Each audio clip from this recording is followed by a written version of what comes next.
Okay, so in this question, it says y is directly proportional to the square root of t, and then gives us a value of y and a value of t.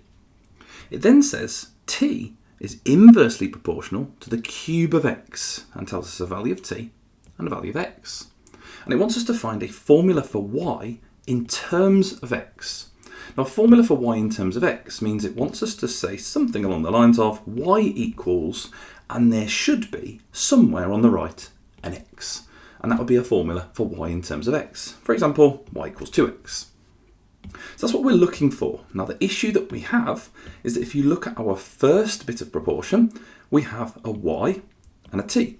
So we could make a formula for y in terms of t. In our second one, we have a t and an x. So we can make a formula for t in terms of x. So what we need to do is find both of these equations of proportion, and then we're going to merge them together.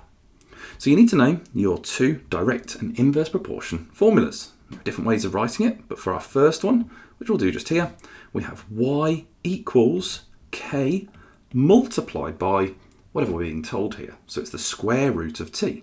So k root t. We can then substitute these numbers in. So y equals 15, so 15 equals k multiplied by the square root of 9. And the square root of 9 is 3.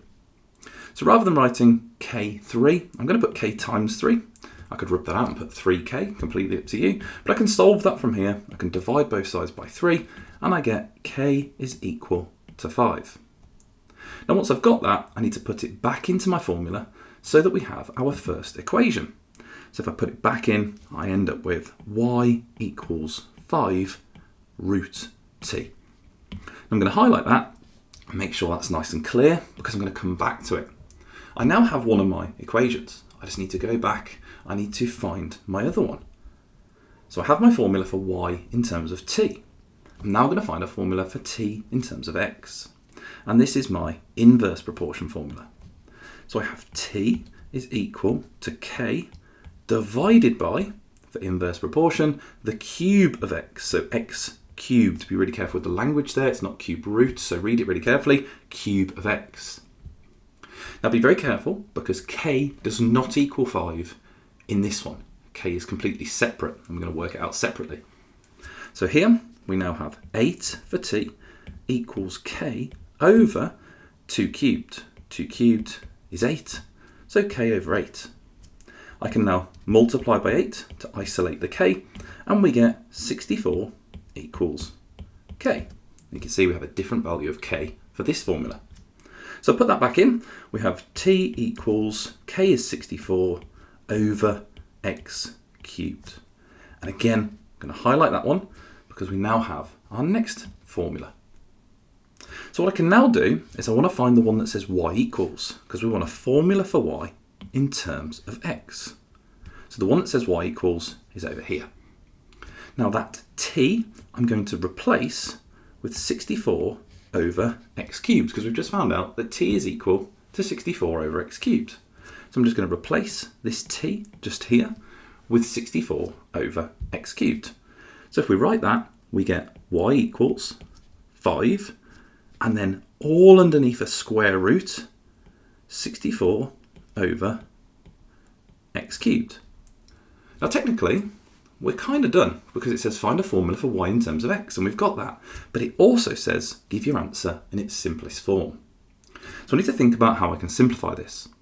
Now what I can do is I can split that square root. So what I mean by that is we can write 5, we kind of have to start writing a times sign now, times by the square root of 64 over the square root of x cubed.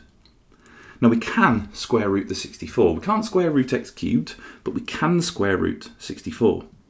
So now, if I kind of bring this down here, we have 5 times 8 over the square root of x cubed, and now we can multiply that numerator 8 by the 5, and we would get a final formula here, y equals 40, 5 times 8, over the square root of x cubed.